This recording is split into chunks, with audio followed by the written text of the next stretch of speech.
नमस्कार, आप देख रहे हैं अपना भारत 24 न्यूज और मैं हूं आपके साथ ज्योतिका। आइए रुक करते हैं खबर की ओर। भारतीय किसान यूनियन टिकैत के पदाधिकारियों ने बेमौसम बरसात से हुए नुकसान को लेकर उप जिलाधिकारी छाता को सौंपा ज्ञापन। शुक्रवार को भारतीय किसान यूनियन टिकैत के कार्यकर्ताओं ने मुख्यमंत्री उत्तर प्रदेश शासन के नाम उप जिलाधिकारी छाता को ज्ञापन सौंपा। वहीं भारतीय किसान यूनियन के पदाधिकारियों ने कहा कि 2 दिनों से लगातार हो रही बरसात के कारण पूरे इलाके में धान की फसल में भारी नुकसान हुआ है। फसल नुकसान से प्रभावित हुए किसानों के लिए राज्य सरकार 50,000 रुपये प्रति एकड़ मुआवजा दिलवाया जाने की मांग की है। अगर हमारी उक्त मांग 10 दिन के भीतर नहीं मानी गई तो किसान मजबूरन वृहद आंदोलन के लिए विवश होंगे, जिसके लिए शासन और प्रशासन स्वयं जिम्मेदार होगा। प्रताप सिंह की रिपोर्ट।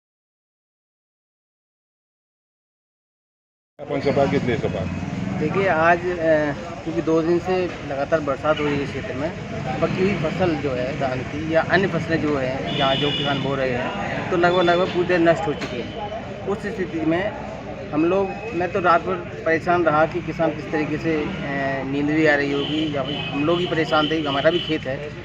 तो आज मैंने सुबह अमर उजाला में माननीय मुख्यमंत्री जी का एक निर्णय था, उनका लिखित में था, तो उन्होंने कहा था कि जहां बाढ़ग्रस्त इलाका है वहां किसान को अगर नुकसान हुआ है तो उसका मुआवजा हम देंगे, और जहां सूखाग्रस्त है अगर वहां भी नुकसान है तो वहां भी हम उनको मुआवजा देंगे। तो हमारा आज इसी कड़ी में माननीय उप जिलाधिकारी महोदया के माध्यम से माननीय मुख्यमंत्री जी को ज्ञापन सौंपा गया है कि किसान को 50,000 रुपये प्रति एकड़ जिस भी किसान को नुकसान हुआ है सर्वे कराते हुए ये अविलंब उपलब्ध कराया। ज्ञापन ये बेमौसम बारिश जो हो रही है जिसकी वजह से किसानों का भारी नुकसान हुआ है। धान की फसल लगभग 70% ख़त्म हो चुकी है। उसी के संबंध में शासन से मांग की है कि उसका प्रॉपर सर्वे कराकर और किसानों को उचित मुआवजा सरकार से उपलब्ध कराया जाए किसानों का, क्योंकि किसान हमारे जब एक समय देश में ऐसा आया था कोरोना का, तो उस समय जब कोई नहीं था उस समय किसानों की फसल के ऊपर ही तो हम डिपेंड थे। जब कंपनियां बंद हो गई थी, सब कुछ बंद हो गया था, जब किसानों का जो अन्न है उसको खा करके हम लोग जीवित रहे थे। इसलिए ये किसान जो हैं वो मैं समझता हूँ कि अगर भारत में अगर कोई सर्वोपरि अगर जिसको माना जाता है तो किसान को माना जाता है, और अगर वही दुखी रहेंगे, जब हमारा अन्नदाता ही दुखी रहेगा तो हम सुखी कैसे रह सकते हैं। बस यही मांग की है उप जिलाधिकारी महोदय से कि प्रॉपर सर्वे कराएं, प्रॉपर रिपोर्ट शासन को भेजें और प्रॉपर मुआवजा मिले, किसी प्रकार की अनियमितता ना हो। पिछले 2 दिनों से पूरे ज़िले में और विशेषकर छाता क्षेत्र में भारी बारिश हुई है, बेमौसम बारिश हुई है और उसके साथ तेज़ हवा आई है। तराई के क्षेत्र में जहाँ जहाँ धान की पक्की फसल खड़ी थी, कॉमन धान की और 15 से 9 धान की, पूरी फसल पानी में डूब गई है, पूरी एकदम बिछी पड़ी है खेतों में फसल। आज हमने सुबह से ही सभी साथियों के साथ हमने पूरे क्षेत्र में तमाम क्षेत्र के 3 ब्लॉकों के गांव में हमने जा के वहां मौके पर निरीक्षण किया है, किसानों से बात की है और आज हम उप जिलाधिकारी जी के माध्यम से माननीय मुख्यमंत्री जी के लिए ज्ञापन देने आए हैं कि तत्काल प्रभाव से शासन द्वारा टीमें भेजी जाएँ गाँव में और वहाँ उसकी नुकसान का आकलन किया जाए।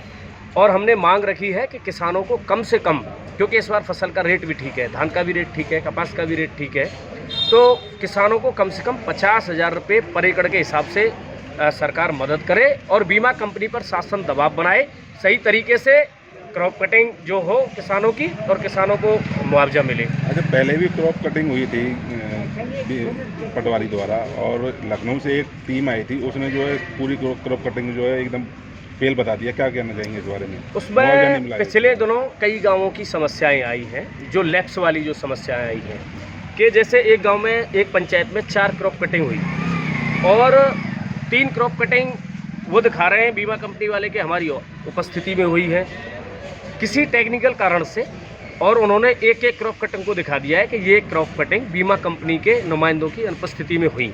वहाँ ग्राम पंचायतें लैप्स हुई हैं।